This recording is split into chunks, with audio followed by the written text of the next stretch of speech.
हाल ही में घोषित किए गए नीट के परीक्षा परिणाम पर सवाल खड़े हो रहे हैं। अखिल भारतीय विद्यार्थी परिषद ने नीट की परीक्षा में गड़बड़ी के आरोप लगाते हुए घंटाघर में प्रदर्शन किया और नेशनल टेस्टिंग एजेंसी यानी कि एनटीए का विरोध किया। इस दौरान अखिल भारतीय विद्यार्थी परिषद के छात्र छात्राओं ने एनटीए के खिलाफ जमकर नारेबाजी की और पेपर लीक करने के आरोप लगाए।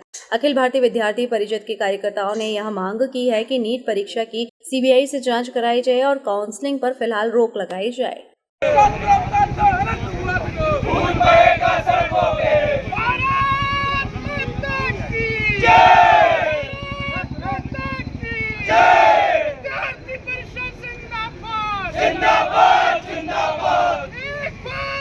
सभी को नमस्ते। मेरा नाम आंचल मिश्रा है। जैसे हम अखिल भारतीय विद्यार्थी परिषद के माध्यम से आज एनटीए के खिलाफ प्रदर्शन कर रहे हैं। हमारा प्रदर्शन इसलिए है कि जिस प्रकार से नीट में उन्होंने 6 टॉपर घोषित किए हैं, जो कि 720 में से 720 नंबर है और 67 टोटल टॉपर्स हैं। तो मैं पूछती हूँ, एम्स दिल्ली तक में अब टॉपर्स को सीट ही नहीं मिल रही है और उन्होंने जब अच्छे से ढंग से वो पेपर कंडक्ट नहीं करवा सकते, पेपर नहीं बना सकते, पेपर नहीं संभाल सकते, उन्होंने पेपर लीक करवा दिया।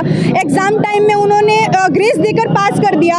जब एनटीए से पूछा जा रहा है कि उन्होंने ऐसा क्यों दिया है, तो वह क्या बहाना दे रहे हैं कि हमने जो हमारा 2018 का लॉ था, सुप्रीम कोर्ट का लॉ था, उसके माध्यम से हमने उनको ग्रेस देकर पास कर दिया। आप ग्रेस देकर टॉपर बनाओगे क्या? आप 4-20 नंबर देकर टॉपर बनाओगे क्या? मैं पूछती हूँ एनटीए से, आपने ऐसा क्यों किया?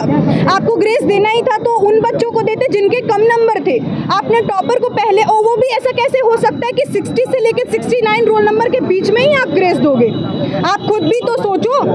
हिंदुस्तान का विद्यार्थी मूर्ख तो नहीं है।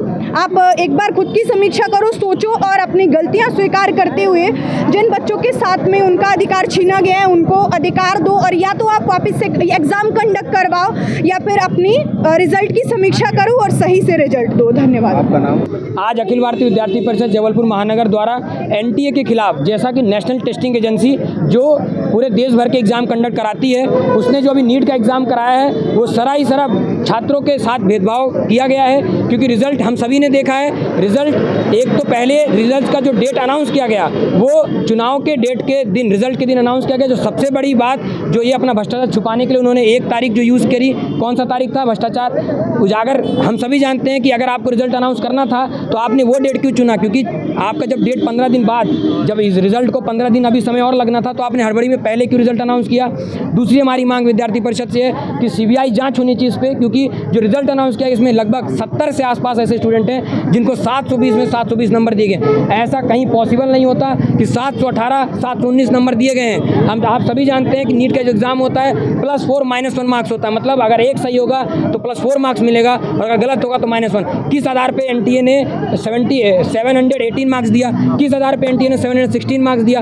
दूसरी हमारी बड़ी मांग सीबीआई की मांग है। साथ ही साथ हम सभी जानते हैं एनटीआई पल्ला अपना झाड़ लेगा जैसे ही एमसीआई के पास जाएगा। एमसीआई क्या है? अपना एमसीआई काउंसलिंग का पूरा काम देखती है। अगर एमसीआई के पास ये रिजल्ट चला जाता है तो फिर एनटीए अपना पल्ला झाड़ लेगी और बच्चे फिर दर पदर दौड़ेंगे और अपनी काउंसलिंग कराएंगे। तो हमारी मांग है, विद्यार्थी परिषद की ओर से पूरे देश भर में आह्वान किया गया है कि एनटीए के खिलाफ प्रदर्शन करेंगे और आज हम इसी के निमित्त घंटाघर प्रदर्शन कर रहे हैं। छात्रों के साथ जो अनियमितताएं हो रही हैं उनके खिलाफ, और ये जो ब्यूरोक्रेट्स हैं, मेरा सबसे बड़ा सवाल उन पे है कि एनटीए ब्यूरोक्रेट्स के खिलाफ क्यों उनका साथ दे रही है? क्योंकि आखिरकार रिजल्ट जब देना था आपको 15 दिन बाद, तो 15 दिन पहले आपने क्यों हड़बड़ी में रिजल्ट निकाला? दूसरी बड़ी मांग जो हम कर रहे हैं विद्यार्थी परिषद से, सीबीआई की जांच होनी चाहिए और एमसीआई को काउंसलिंग स्टे लगाना चाहिए। किसी भी छात्र का काउंसलिंग नहीं होनी चाहिए, ये विद्यार्थी परिषद में मांग करते हैं और आज हम प्रदर्शन भी करने आए हैं। जैसे कि नीट यूजी 2024 का परीक्षा परिणाम आया, परीक्षा परिणाम आने के पश्चात पहली बार ये देखने को मिला कि कुछ सेंटर ऐसे थे जिसमें से 7 से 8 छात्रों ने